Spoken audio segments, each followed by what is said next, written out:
It's a drunken soiree in the within.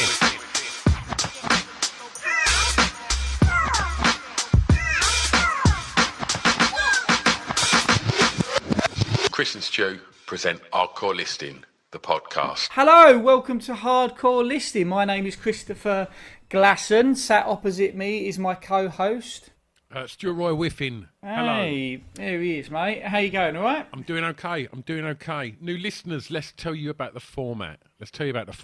So, Chris and I have been doing this for, we've had well over 1 million downloads now, so we've been doing it quite a while. And what it involves is we pick a subject.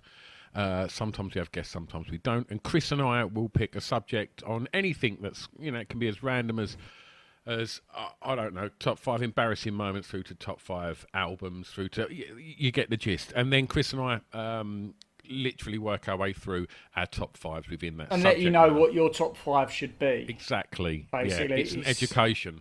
Yeah, it's an education from two men of fine tastes. Absolutely. Discerning tastes. Yes, we'll give a shout out to our sponsors as well. So shout out to Love Beer, who was on last week, I believe. Love Beer sell and supply awesome epic lager and stouts and porters to your front door. You can get a discount at love-beer.co.uk with the discount code LBHCLP. And thanks, Charles, for coming on. We've had a really great reception to your podcast last week, mate, so thanks. Absolutely. Coming up soon as well is another episode with former guest and our long-standing sponsor as well, Bang Boom Creative, a.k.a. Luke Bang Boom. Yes. Friend of the podcast as well as sponsor. Luke's back on with a very, very interesting one, which has to go on Patreon because he's worried he'll get shot. So if that don't wet your whistle for what we've got coming up, then I don't know what will. And lastly, Chris, I'll let you do this one. Our most recent sponsor is Egg Fried. Egg Fried is a streetwear brand. They are like hip hop, skate punk, kawaii inspired. They also make homemade denim, homemade denim even. It's a wonderful brand, very creative, wicked graphic tees, really great packaging, high quality, and you can also get a code discount with those guys, putting in egg salad as a discount code into eggfried.co.uk. Don't get stuck in. Yeah, or .com, either or. It will take you there. Absolutely. It will take you there. Was this your idea, this one? It wasn't. No, I actually today's top 5 was actually put forward by one of our wonderful overseas listeners. The top 5. Do you want to do the introduction? And I will. Yes. We are going to be doing top 5 Ricky Gervais moments. And so there's a huge catalogue of stuff to get immersed into here. And narrowing it down to 5 is not easy. No. And yeah, and so, I mean, I find the whole... do you know who suggested it, Chris? Stuart. It's Stuart Page. Stuart Thank Page. you so much, Stuart, for putting this one forward. Stuart was actually on our on the Patreon live show, live episode we recorded the other day. Nice. Yeah. So thanks, Stuart. This is a cracking top 5. Absolutely amazing. Chris just touched on something there, which is a monthly thing we do. Every week we put out another episode on Patreon that doesn't get released to the masses. And by subscribing to Patreon, you get another weekly episode from Chris and I, and then also you get to get involved in an episode because each month we do a Zoom hangout where we do a top 5 with all the Patreons, and you can just drop in. You can have your say, or you can just sit there with your mic off and watch and hang out, and then when we finish doing our top 5s, we then just have a natter and a catch-up, find out how everyone's getting on. It's been a really lovely new addition to what we do over on the Patreon page, and you can find out about that and the back catalogue and of everything that's been done on Patreon and on the normal releases at hardcorelisting.com. You can go to hardcorelisting.com. Yeah, you sure can. Yeah, or go to the Acast page /hardcore listing. You'll find all our shizzle. Yes. It's really weird that you messaged me saying about the Gervais one. Let's pick that. Because I've kind of immersed myself in lots of Gervais these last 2 weeks. Oh, really? Yeah. Or different stuff that he's done over So I'm currently watching. I'm rewatching the second series of Afterlife. Oh, brilliant. And last night we got to the very last episode. We've got 20 minutes left of the very last episode of The Office, which is, equal parts Yeah. heartbreaking and brilliant. Yeah. So, well, do you want to start today? Yeah, I mean, there's such a mix of different things that he's done. I'm gonna start with actually one that, because he's done. He hasn't, it's not just comedy. I don't think he does well. I think he does the heartfelt stuff really well, and I think he's done that very well in Afterlife. But I just wanted to give a shout out. My number five is him playing when he's Derek, and when he has to deal with like his favourite resident in the home's death, Joan, and it's just fucking heartbreaking, mate. Like how Derek sort of handles that, and I just think that he's a really good actor. And Derek, for people who haven't seen it, is really about a guy who has learning difficulties who helps out at his local elderly person's home. And what Ricky was really trying to say with the story is, Derek, is you can be beautiful on the inside, and that's way more important. And that certainly is what Derek is. And I loved it. I didn't think it was making fun of people with learning difficulties, and I just think it's like so obviously not that. It just goes to show how, people who get offended by comedy a lot of the time are just fucking idiots, mate. Half the time, like. And Gervais has often said it. It's like, just because you're offended doesn't make you right. Mm. And, he so clearly cares about so many issues, Ricky Gervais. I'm not saying I agree with him on everything, but he fucking has. He really cares about animal rights and stuff like that. And it's weird you say that, because that's another scene in Derek, that when the dog has to get put down.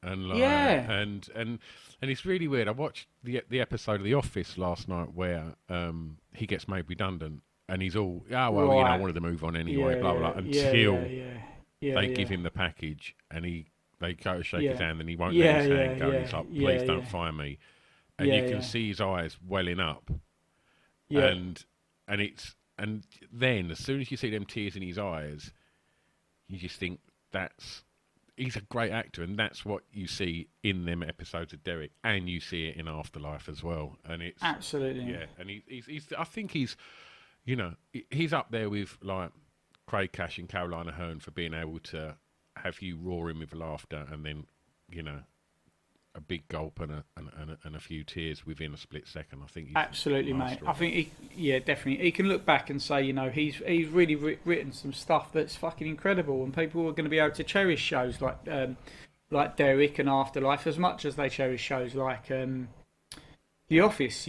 I'll just get it. He says when Joan dies, she said it was better to be kind than to be clever or good looking, and I'm not clever or good looking, but I'm kind, and that is a summary of what Derek is about, and it's fucking excellent, man. Really good.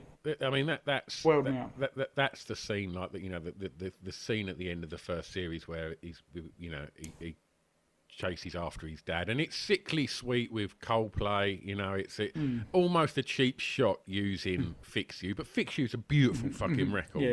Love or hate Coldplay, that's a beautiful record, and I dare anyone to watch that scene and not have a tear in the eye, And there's the line that Kev says, which is like, I've always took the shortcut, I've always like basically blagged it, and Derek took the road that everyone should take, and something like that, and then that road is kindness. And and oh god, I'm literally like, just got goosebumps thinking about that. I think I couldn't agree more. That's a great one to start. For my top five, for my number five, I'm going to stick with Derek. Oh, good, mate. And I'm going to go for the outtakes of Derek, and him and Kev in a caravan. Oh fucking hell! Oh mate. You know what? I ruled it out for some stupid reason, but it's fucking amazing that. If you've never seen it, I mean, I'm so jealous because you're in for a treat. If you put Derek outtakes in any way, some of the stuff with Cole Pilkington will destroy you. But most of it is generally based around Kev. But there's a scene in an outtake where he's basically gesturing to Ricky what he's going to be doing to this woman when he gets her in his caravan, and he's kind of gyrating and thrusting, and Ricky just can't fucking deal with it, can he? He's just... How they ever got that scene done, I don't know, but it's like... I love an outtake at the best of times anyway. I think, hearing people just uncontrollably laughing is just brilliant. And Gervais as well, when he does it, he's just like... There's ones I could shout out later, but yeah, absolutely. Yeah. I've just let out the biggest fart, and it's going to come out on that on our recording. So I apologise to everyone. Yeah, so I'm just going to go for that outtake amongst a lot of other outtakes that are in that sequence. Again, Kev sliding off his chair onto his back to look up an elderly woman's skirt who's doing like some kind of like pensioner yoga. He's hilarious. Yeah, great shout, mate. Very good shout. Let's give a quick shout out to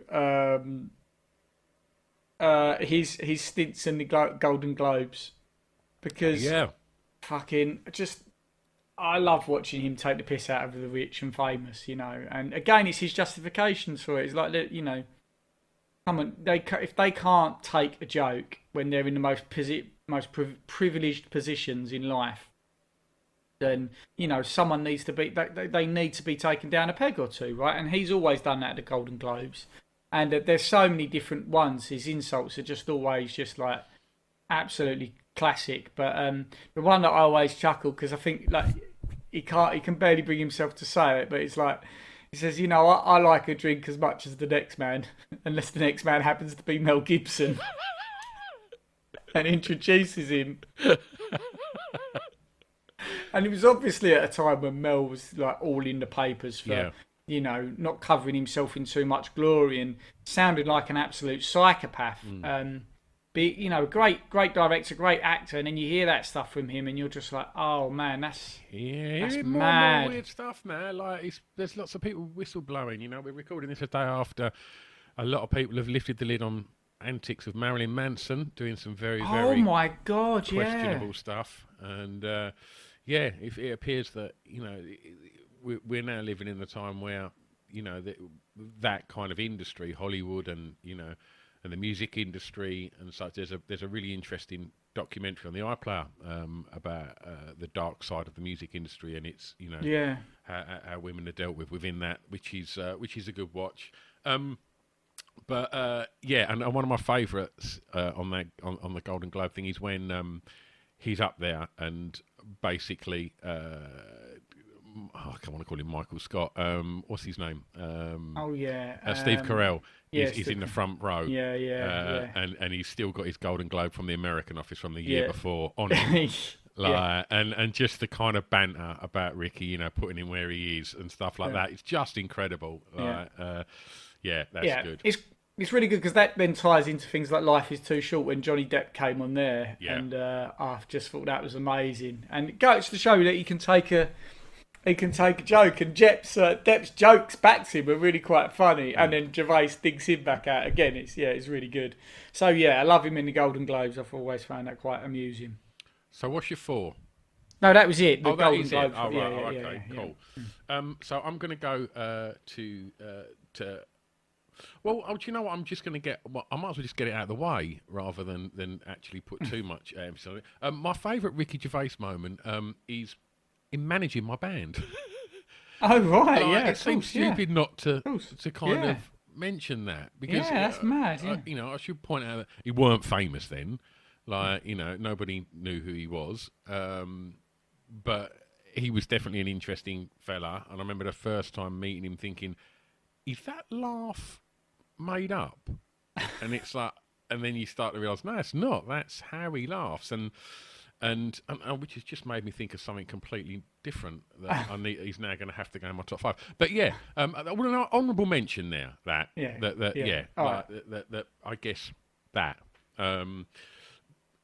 But then, in which case, then I'm now going to switch that up. Then, so my number 4 is the podcast.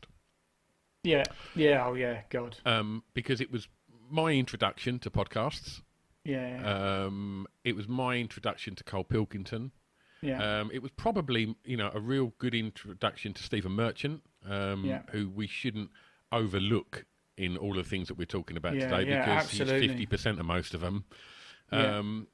I think Stevie's equally as funny as Ricky. Absolutely. Hello, Ladies is a great TV show. Unbelievable. Really funny. But yeah, just some of the lines and the way that Ricky, fundamentally has made Cole a multi-millionaire, and made him a household name just because he's just a strange little grumpy man with a funny shaped head that Ricky will reference consistently. But I think that them podcasts or audio books, whatever you want to call them now, have soundtracked more of my driving than anything else. And I have laughed so much at the things that Cole and the three of them have said, but I have laughed more than anything at Ricky laughing. Yeah, absolutely. I can remember being in tears and wanting to pee my pants, listening to Ricky laughing as Carl goes to say something, and Ricky, just listening to Ricky get excited and comprehending and putting a funny additional perspective on the conclusions Carl's about to draw. Like when he's talking about, can you feed human brains and can they get their memories and stuff like that. It just is absolutely incredible. And just their comedy genius, him and Steve, of like knowing that where Cole's going to go with something ridiculous and just slowing it down, drawing it out, adding more kind of, fat on the bone and just whipping it up to then when that moment drops where Cole says the most pointless, weird, ridiculous thing, which generally is laced with something where you think, I know where he's going with this though. Yeah. By that point, you're already just desperate to laugh because Ricky and Steve are that genius at whipping you up to that point. So the podcast. Nice shout, mate. Yeah, the original and very funny. Right, okay. So where am I on? I'm now on. Oh fucking hell, that killed me. 3. Yeah, no, I'm just trying to think what to say next. I'm going to go with one of his stand-ups. And I think it might have been the politics one, but he went on. I went to see this, and it was fucking hysterical. I went. I've got to be going back. I must have been about 26, 27. Took my girlfriend at the time, and she basically told me to quieten down because I was laughing so hard in this theatre. With him doing all these gags, and it was his gag on Stephen Hawkins that just absolutely fucking, like, it just, at that point I just completely lost it. Everything he was saying was just killing me. And he said that's what turned Stephen Hawking mental. Too much thinking. The universe is expanding. Of course it is, Stephen. Take a day off. Go for a walk. Well, not a walk. I mean, open a window. Watch a bit of telly. Robot Wars is on. You like that? I fucking just, it's so funny. He's like, I've heard him say it in other ways where he talks about the universe expanding. He goes, what kind of cunt talks like that? I thought one of the things that when he's mentioned Hawkins before, it's when he's come up and he's kind of presented Stephen Hawkins and his mindset to Cole. And Cole saying he should have all the answers. Surely he's always online. It never let it be said that Ricky's not afraid, as you said at the beginning, to push the line and see what he can get away with. And, and I guess people have criticised him for things, but, he's definitely somebody that's not afraid to kind of, have that mindset of like, it's not always going to be for you. But if you can't tell it's a joke or where the humour is in it, I think that's your problem. Yeah. And I think I know that if it's someone in the street that you don't know from Adam and they saying something and their intention might be a joke, and to understand that you might need to understand their personality and a lot of other things. But by the time you get to comedian stage, if you just don't find their brand of comedy funny, don't watch it. Because half the time there's something there. But he obviously, if you understand Ricky, he is atheist and and very much in the science camp.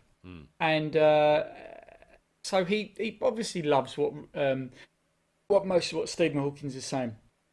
Doesn't take Stephen Hawkings out of the crosshairs for ripping into him, you know, and that's what makes it normal. Is that nothing should be too sacred? I don't think in comedy, and Gervais has been very brave at that. Obviously, the balls he must have to go and do the Golden Globes is like it's got to be one of the nerviest things to do as a comedian. I don't know, maybe not. Who knows? Okay. So that's my number. That's my number 3, mate. So my number 3, I'm going to go to extras. Oh yeah, great. That's my number 2. Okay. Mine involves Ross Kemp. And I mean the characters he had on extras was incredible. And there's so many I could have chose from. Yeah. But I just think that episode with Ross Kemp, who is exceptional in it. Yeah. Of just, you know, thinking he's his character.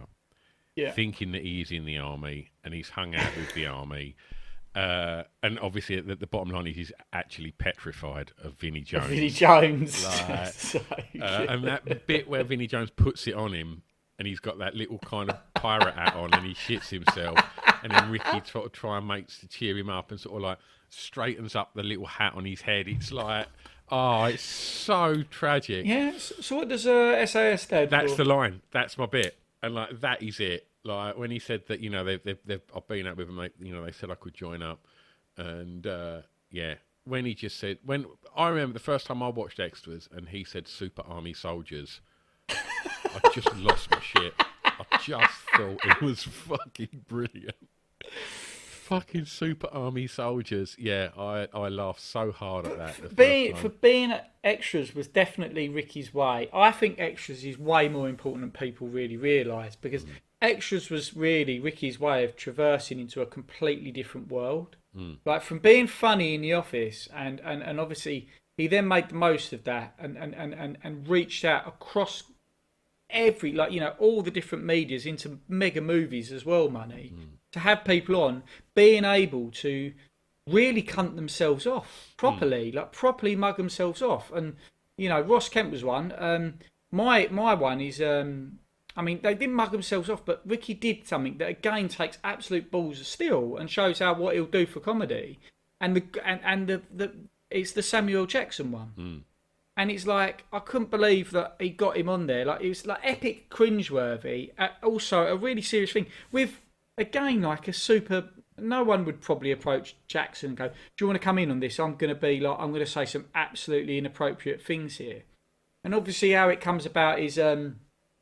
His best buddy in it is he's trying to date a black dude, but she can't get the race thing out of her head. Like she's not racist, but she's so conscientious about not coming across racist that it becomes in on its own way racist in a way, doesn't it? And she starts talking to him about things that are predominantly of black origin, but she doesn't like, and she goes into jazz. And then Samuel Jackson's behind her, and she's like, "I'm just saying I don't like jazz." And he's like, "Oh yeah, that's cool." She went, "Yeah, but you know, it's not because it's a white or a black thing. You know, I like, you know, I like you." And then Gervais, all I could see, she started to dig her way into it. And then she says, "Yeah, no, The Matrix was brilliant." And then Gervais like tries to jump in, tries to get her off the subject, and then she says, "You in it were brilliant." And Gervais is like, "Oh no, but she's not trying to say you all look alike." And it's just that line, saying that to Samuel Jackson was just so perfectly delivered and so like and he's awkward. He's good at that overcompensating. The one we watched last, I mean, when whenever he speaks to the black actor in The Office, you know, Yeah. and he walks in and he's got his dog that's called Nelson, and he just, whenever he references named after the great man Nelson Mandela, he constantly looks towards the black actor. It's like, it's so uncomfortable because, you know, he's trying to make out he's so not racist, but by doing so, like you say, when Maggie does it in extras, it's like it becomes an issue. You know, Yeah. I'll tell you who's the greatest actor ever, Mr. Sidney Poitier, and it's like. It's so awkward, and I mean that's, you know, he's also the master of awkward comedy, isn't he? Because Yeah. I mean a lot of people say, and I can't be friends with them people. Then people just go, Yeah, "Oh no, definitely. I can't watch The Office. Yeah. It's too awkward." Yeah. And it's Yeah. like, no, it's not. It's perfect because you've all spent time working in offices with people like that. Yeah. You Yeah. know? Yeah. That yeah. IT guy who's one of the greatest characters in The Office, Oh, yeah, of course. like who's obviously Meringue, like, Yeah. but Yeah. So true. It's such a fair encapsulation of it. My number one is, and I'll say it later, but it is all about the awkwardness. And and then just another quick shout out how he's managed to get the Andy Peters thing. He got Andy Peters up for doing for the comic where relief. he's in the. That's insane. That's insanely funny that he got Andy Peters playing a starving kid in Africa. Yeah. Like how you can do that on that bigger platform for charity is genius, and shows how comedy can be used to break tension on really serious subjects as well. Yeah. So yeah, just absolutely brilliant. Well, my two, I'm going to go to the series 2 of Afterlife, and I'm going to go to. Have you seen the second series of Afterlife? Yeah, it's brilliant. And it's the scene where his brother-in-law convinces him to go to this yoga class, and he turns up and there's like wind chimes and a geezer in like sort of 3/4 length shorts, but.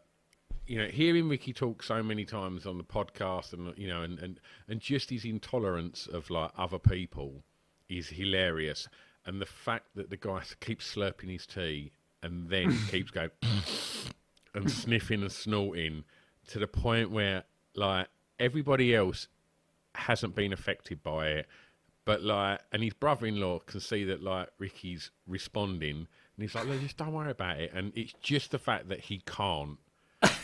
And it's like, but he does what all of us want to do, and he's like, absolutely. And I think he's actually like something like, "Oh, fuck off," and then stands up and says, "I can't," and then literally as he walks out, calls him a snot curdling cunt, which I just thought was incredible. Yeah, just that kind of. That character where he's kind of almost given up on life, and so he's just saying the things that we've all got filters for, and we don't want to upset anyone. He's at that, obviously, throughout a lot of them shows. He's at that point where he just doesn't care, and so he just says these things, and it's lovely to see, because in all of them situations, the things he says are obviously the things that you think, "Oh, I'd love to say that." The fish fingers, chips and beans, when they won't let him have a kid's one. Just all of that kind of stuff. Them stupid little frustrations that you'd love to just go fuck off. Like it feels good to see someone doing it. Yeah, love it. That's very good, mate. Yeah, absolutely. He's very good at bringing out the character or the comedy out of the other person as well. Like the scene where they obviously.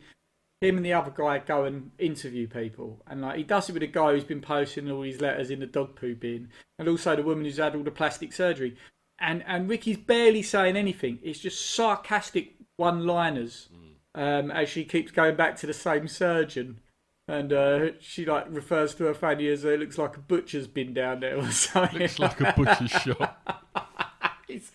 And he's barely saying anything. That actress, I'm sure, is the actress that is the young girl that works in Derek. Like is it? Yeah, the kind of the young girl that comes in as and works part time. I'm sure it's her and she's fantastic in that. Yeah. And a massive shout out to oh God, I've forgotten her name. Who's the actress that in Derek and Afterlife? I can't think what he plays his wife. Oh God, what's her name? It's gone. It's just incredible. Absolutely incredible. Yeah. Not the strongest for names. I'm only going to say something, then you're going to text Kit. Go, who he called her. So my number one is an episode of The Office we watched the other day, because we're only getting through the first season at the moment, and it's the training day. It's going to be my number one. This is mine. It's so insanely, or like it is like I've seen it 10 times, and I was still squirming in my chair next to Molly, like just him competing with the trainer throughout it, to the point at one point they're both talking at the same time, and it's so just unpleasant. It's so difficult to watch, and it's brilliant. And he can't finish one line without Ricky saying something of no substance over it. Yeah. Because he can't deal with it not being about him. Incredible. Yeah, it is. It is like peak Brent in my eyes, and for it to end with him singing "Free Love" on the Free Love Highway, and then Gareth coming in. Oh, that line. Oh, what, singing or the line? Yeah, when Gareth's... Well, both. Go on. Yeah, I mean, you've not touched on my number one bit yet. Yeah. But we the should scenario, shout out the role play. Like, the role play. Like, I'd like to make a complaint, please. Sorry, I'm not listening. Well, I think you should, but well, no, I'm sorry, I'm not listening. Well, I think it's your duty. I'm sorry, I'm not listening. I'm not on at the moment. I'm going home. I think you'll care when you know there's been a rape up there. Get their attention. Like, just the genius of get their attention on the end, you know. And then there is no room 406. Sometimes complaints won't be real. Like, it's just fucking horrible. But it is that bit where Gareth comes in with the whiteboard, doesn't he? And they're talking about Ultimate Fantasies. Oh, yeah. And he just says, Gareth, Ultimate Fantasy, two girls, sisters. I'm just watching. Just fucking incredible. And I should say one of Ricky's incredible talents and Steve's is casting, because Mackenzie Crook, he's Gareth Keenan's one of the greatest comedy creations ever. Absolutely. Like, I was watching the scene last night where Tim's sitting there and his current girlfriend sort of sits cross-legged on the table, and she sort of says to Gareth, who's sitting behind her, bit jealous that he's getting an eye for. He went, no, I've got the where I am, I've got the arse. I'd only want to be round that side if you was wearing a skirt, and then I could look up at it. It, just a reference to it. It's fucking brilliant. Softly, softly, catchy monkey. I could catch a monkey. Yeah. Oh, mate. Like that. It is incredible. Yeah. I honestly think that first time I heard him say there's been a rape up there, I was in agony laughing, because it's just so fucking... that whole episode is so unpleasant. But I do like them bits where you see the cracks in Brent, and I really like that, you know. Yeah. And especially on Life on the Road, when I couldn't believe it that, you know, quite early on he said he'd had a breakdown, and I just thought, wow. Yeah. Like, you know, this film's going to sort of almost show a different side of him. Yeah. You know, and he's constant. You know, you talk about the you know the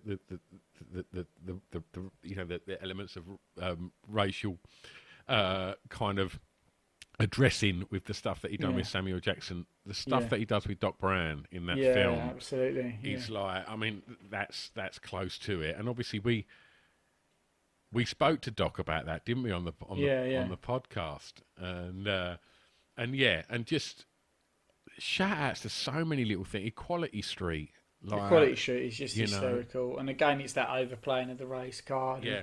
Yeah.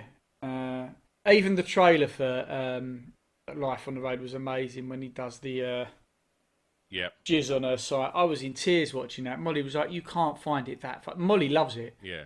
She's like, "You can't honestly find it as funny as you." I'm like, I can. That's absolutely broken me. Like, you know, absolute genius. You know, who's been that prolific in writing comedy shows? No, and his movies are really good as well. I thought Invention of Lying was absolute shout out to that. I thought the whole themes behind that, and when it became heartfelt behind it, when he's lying to people that he cares about to protect them, it's beautiful. It's really beautiful. His stints on Curb and winding up Larry David, and that as his doctor, fucking really good. Executive producer of The American Office, you know, which is, you know, arguably as good as. Yeah, absolutely, it is. But just absolute genius, and But if none of you have ever gone on YouTube, I mean, just watch the outtakes of extras with Keith Chegwin trying to say pop knob in Fanny. Watch the extras of him with Les Dennis, who's standing there with nothing on, but you then find out that he's actually had it a bit of like tissue and then brown tape wrapped around his knob and balls. That's why Ricky can't stop laughing at him.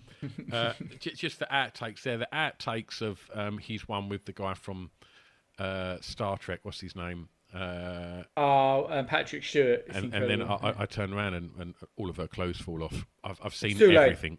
It's too late. I've seen it all.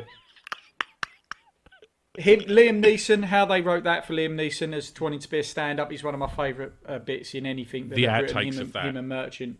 Yeah, so good. Come in. What seems to be the problem? I've got full-blown AIDS. And, the outtakes, all the outtakes of... if you watch the outtakes of extras as well, with Barry from EastEnders, who they call Barry throughout the whole thing, which is incredible, with the old school 80s pen where you turn it upside down and the clothes come off. When he walks in and Merchant's having a wank, like behind the desk, is incredible. And the fact that episode ends up with Robert De Niro in his car laughing at that pen. It's just fucking incredible. Oh, dear. So, well then, folks, that's it for us. Yes. Let us know what you thought, what we've missed, what your favourite Gervais moments are, and let's have a little chat on Instagram or indeed on Patreon. And thank you very much for listening. Yes, we'll be back next time. Like I say, if you want to support the podcast and find out more and get more content, aside from the weekly episodes that we put up, you will also have access to hundreds now, probably 200 plus absolutely Patreon episodes, which are generally a little bit more kind of outrageous than the weekly ones. And you also get to access the videos of every episode. You can watch us all recording them, and you also get access to watch the Distraction Pieces Drunk Cast. Pip gave us the exclusives on that, so you can go over and watch Chris, me, Ramesh, Brett, Rich Wilson, Jade Adams, and Scrooby Dooby, and all pissed talking a right load of old nonsense, and nothing gets anywhere close to the. Ricky Gervais has never done anything as perfectly timed as Chris giving it the big one in front of Ramesh and Brett, and then his mum coming in the room and telling him off and him saying sorry. Poetry. So you can find out about all of that stuff at hardcorelisting.com. Right, catch you next week, guys. Bye. Thanks for listening. It's a drunken soiree in the within.